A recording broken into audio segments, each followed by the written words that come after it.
Welcome to A Slob Comes Clean, the podcast. I'm Dana White. I blog over at aslobcomesclean.com. That's where I share my personal deslobification process. As I figure out ways to keep my own home under control, I share the truth about cleaning and organizing strategies that actually work in real life for real people who don't necessarily love cleaning and organizing. I am also the author of the book, How to Manage Your Home Without Losing Your Mind.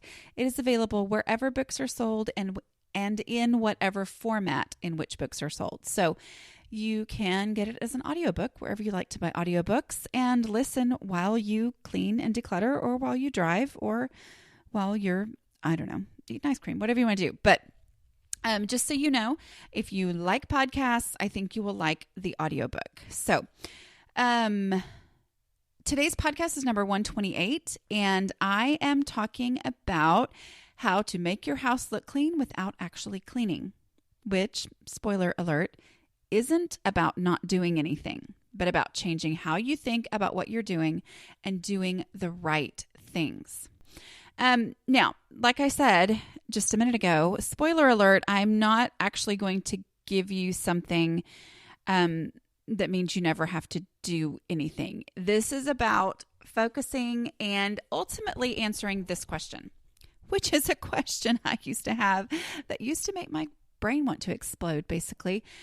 And that was, what are people talking about when they can sit there with a straight face and say, "Oh, I never clean. Oh, I never clean." I mean, I actually know people who will say those words while I was sitting in their home that looked perfectly under control, especially compared to my own home that back in that day, before I understood this, looked like a tornado had gone through it. And yet I had been cleaning for like 3 days straight and my house was horrible. And then these people tell me they never clean and their house looked great. And it made me bananas. Like, it made me think, what is going on here? What's the difference between what I'm saying and what they're saying? Because I didn't understand what these people were talking about. It really honestly kind of made me mad, because I was like, you're not telling the truth. And that part of that was what made me think, well, these people don't even realize they're cleaning. You know, like I've talked before with my habits that I've basically boiled it down to. Boiled is the way you say boiled in Texas, just so you know. I had boiled it down to this. I have boiled it down to these 4 cleaning habits. Okay. And I've lost my train of thought because I was talking about how to say boil. Anyway, basically their houses looked great. Mine didn't. And so because they said they never cleaned, I just assumed, okay, well then I know what it was.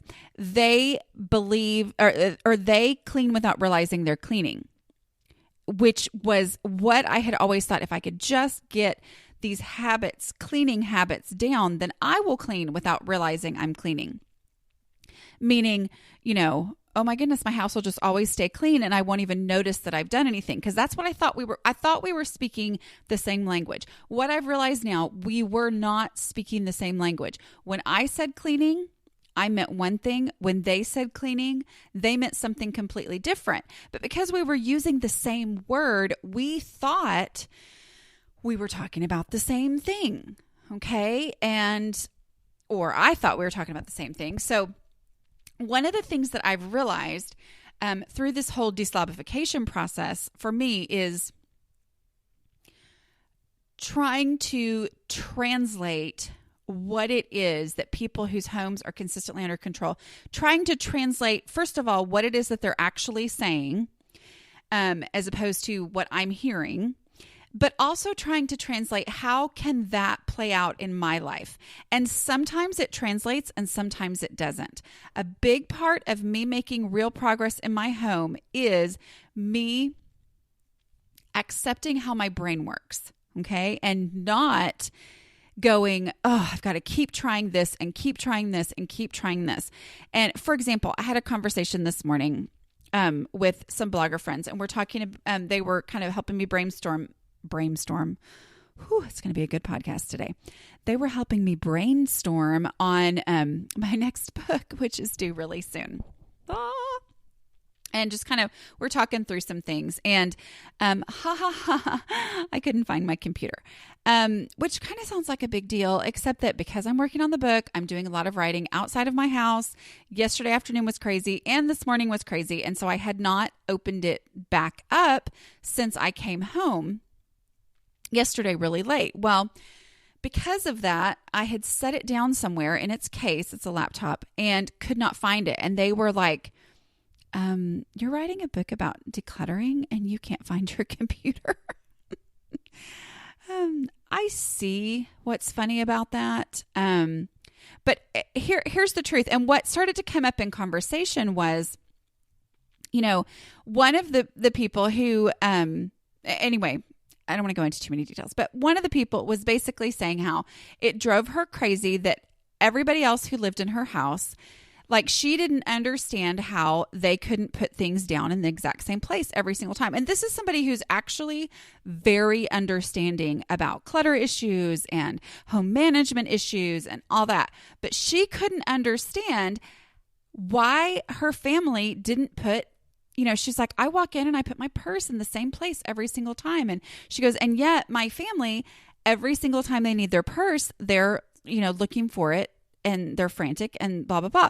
And I'm like, okay, here's the difference. And I just told him, and there's several of us other people in the group who were like, I mean, that's a nice thought, but the truth is it's never going to happen. It might happen for 3 days in a row, but then I'm going to get distracted with something else, and it's just not going to. So part of this has been me realizing I have to take these principles. Is it good to have a place for your purse to go? Absolutely. But I have to be able to work that around the fact that I randomly put my purse down and it's not going to go back. So how can I manage my home in a way where I can go with the reality that I am not going to put it there every single time? So anyway, that's going to something, it's going to be in a chapter in the book. So whatever, that, comes out in a year, but whatever.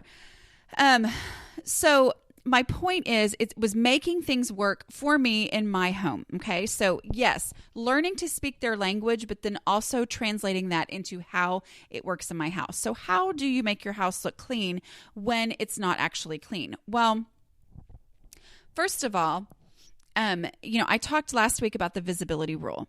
That basically is a huge part of it. And that's that whole, they say they never clean, their house looks perfectly great. I've been cleaning for 3 days, my house looks like a disaster. It's generally because I hadn't been following the visibility rule. For them, there is no visibility rule because the things that are out in the open, that's where they pick things up or put things away or whatever, and they don't consider that cleaning. Spoiler alert to the end, where I'm going to talk about how we're not talking about the same thing when we say cleaning. But that is, that was the issue for me, so feeling like they say they never clean, their house looks great. I say that I've been cleaning all day and my house looks bad. The reason my house looked bad after I had been cleaning was that I hadn't been following the visibility rule. Okay. And the visibility rule is prioritize decluttering projects, cleaning, everything, basically everything, prioritize according to visibility. What are people actually going to see? And I went into great detail on that in last week's podcast. But basically, that's what it comes down to, is making sure that when I clean, when I do pick up, I am focusing my effort first in the most visible area. That doesn't mean I don't get to the rest of the house. It doesn't mean I don't deal with those, issues back in a closet or in a, drawer that won't close or whatever. That's not what I'm talking about. But always starting with the most visible space, making sure that's my top priority again and again and again.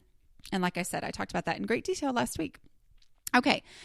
And here's another one that's really, really, really big. Okay. Deal with procrastic clutter. Procrastic clutter is another word that I made up. I have lots of those. And basically what it is stuff that should be done, but isn't. But because I know it has to be done eventually, like obviously this thing can't stay there forever. It'll eventually either resolve itself or I'll have to deal with it, whatever. So it just doesn't feel urgent. So in my mind, in my slob vision, it's like I delete that from the room as an actual issue, but then I can either sense that the room, I have this, the room is messy, the room feels messy, but I don't actually identify that the procrastic clutter is the problem, or I completely don't even worry about it until someone comes in the door and then I'm like, oh my goodness, it's that stuff that completely shows up as, why is that still sitting there? For example, laundry folded, or maybe folded, unfolded laundry piled on a recliner or a love seat or an entire couch, depending on how your laundry routine is going. But that basically, in my mind, I could have, thankfully that has changed in my brain now that I don't have piles of laundry waiting to be folded on furniture pieces in my living room anymore, which the way I do that is I fold straight out of the dryer. And I go ahead and put things away before I switch over the load from the washing machine to the dryer. So that's just my reality. That's where I've just come to this point. And so I don't have this issue specifically with laundry anymore. But that was one of the biggest issues because it was just part of our normal life. And so we didn't see it and we didn't notice it. And we had to, I would take stuff out of the dryer. I would go dump it on what used to be a love seat. And then, basically it was a love seat because since we got rid of the love seat, we got rid of that after I figured all this out, how to not have this happen. But I would dump it on the love seat. And to us, it was just normal. I mean, that's where my kids went to dig around for socks. They went to dig around for undies, whatever they needed. They knew that's where, clothes probably were. And because they did that, and because it was just normal, and because I knew, well, at some point when I have some big cleaning day, of course I'm going to have to deal with that, even though it was frustrating because I knew it was going to reappear the next time I did a load of laundry. It just did not register as something I needed to deal with, but it made my house look messy. In fact, it made my house look really, really messy. But in my mind, it was just stuff I was procrastinating on. I just hadn't dealt with it yet, but I was going to have to deal with it because number one, either people were going to eventually get everything out of the pile because they had to wear it, or I would have to deal with it when I had to clean up because somebody was coming over. Okay. But if you feel like, why does my house always feel messy? Look for those piles of procrastic clutter. That is a huge, huge difference in somebody's home that always looks neat and under control and somebody's home that is always looking messy, okay, like mine always was. So that procrastic clutter. Another example of procrastic clutter for me was mail on the dining room table. Oh my goodness, I still struggle with the dining room table. I think that will always be a struggle. But the truth was, for me, once I stopped procrastinating making decisions about mail coming in, meaning once I got to the point where I would try to get the mail myself, because if anybody else does it, this doesn't happen. But if I would get the mail myself and I would bring it in and go straight to go ahead and pitch the stuff that we didn't need, rip up whatever statements or whatever, rip things up, get them pitched, they're gone. If that stuff happens, then my paper issues stay mostly under control or don't get just absolutely ridiculous. Where if I go get it and I just set it down on the table, that's procrastic clutter. Because I absolutely know that the vast majority of stuff that comes in our mailbox, we don't actually need. Okay. And so for me to not just go ahead right then and take it straight to the trash can or recycling bin, whatever you've got, and get rid of it, if I don't do that immediately, well, then I set it on the table and it's procrastic clutter. And the problem with procrastic clutter is especially with laundry and especially with paper and stuff like that, is it builds and it grows. And the bigger it grows, the more overwhelmed I feel. And the more overwhelmed I feel, the less likely I am to actually feel like I have the time available to really deal with what is now a big old problem, where it doesn't even feel like I'm using any time if I will actually walk straight to my trash can. And I know I'm trying to be ambiguous about that because we don't have recycling where I live, which I know is crazy. And I wish we did. And I'm hoping that changes soon. But yeah, take it wherever you have to get rid of stuff and go ahead and do that immediately. And so it doesn't build, because that's procrastic clutter. Of course, you're going to have to deal with the mail at some point, but it can be put off because it can be placed on the table. Okay. And so those are things that are just the big difference between a house that looks clean and a house that looks messy. Other things are putting the dishes away.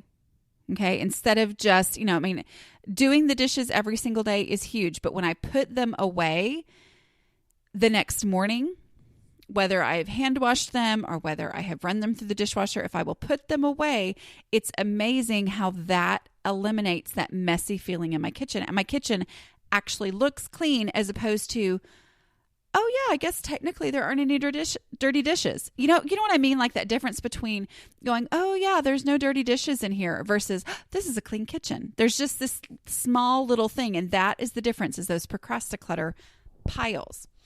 Now,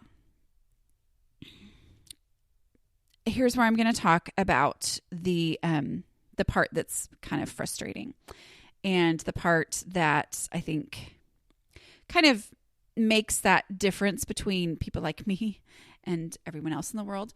Anyway, and that is the way what they're talking about when they say they never clean is different from what I'm talking about when I say, or when I feel like I've been cleaning.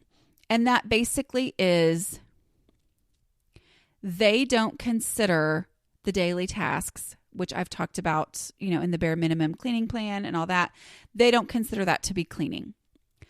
I thought that was cleaning, because it was cleaning, because I had to catch up on those when it was time, when I needed to clean my house. Okay. So for them to say, or people who say I only clean on Saturdays and it takes me 3 hours, and you're like, if I clean on a Saturday, it takes me 11 hours. That's because they're talking about something different. When they say they're cleaning, and when I would say I was cleaning, we weren't speaking the same language. Okay. They were saying that they mopped or vacuumed or dusted or cleaned the bathrooms. I was saying cleaning. If I said I needed to do that, it meant catch up on a week's worth of dishes and then get things, wiped down or whatever, or picking up a week or 3 weeks worth of randomness scattered across the floor before I could actually vacuum it. I was talking about, dealing with all the random things that were out on the bathroom counter and picking up the clothes off the floor and all that kind of stuff before I could actually clean. And then the other thing too was that I procrastinated on cleaning because it was something that was going to take me so much time and so much effort to do, because there were all these other things to do where they can procrastinate on. So then for me, it got worse and worse and worse, and the piles got bigger and more overwhelming. And so I put it off even longer, where because they don't consider, not having clothes strewn across the bathroom floor, they don't consider that, oh, I cleaned the bathroom. No, it's just part of the thing that they do as their daily habit. They check on things, they check, bathrooms for clutter. That's one of my basic habits. That kind of stuff, as they don't have to do that as part of cleaning, then they can put off cleaning. Okay. So it ultimately comes down to what I was thinking of as cleaning was catching up, and was, the most basic stuff that I should have been doing all along. Does that make sense? So for me, it was a big changing point for me to stop thinking of the daily stuff I was doing or that I should have been doing as cleaning. Stop thinking that doing the dishes every day is cleaning. That was really important for me. I'm sorry, because I know how frustrating it is. I mean, I understand that. Well, for me, it was disappointing. It was very disappointing to go, oh, okay. So, because the opposite way to look at this is they say they're never cleaning, and I'm listening to them and I go, once I figured this out, I'm like, oh, well, what you're actually saying is you clean, according to my definition, every single day, because I was defining the daily stuff as official cleaning.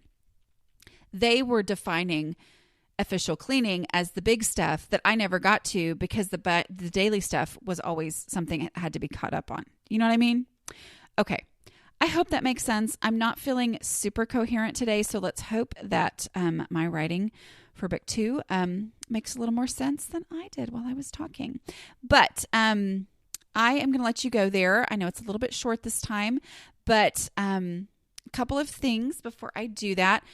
I was on the Mompreneur. Actually, I shouldn't tell you that because I don't think it's come out as a podcast yet. It'll come out soon.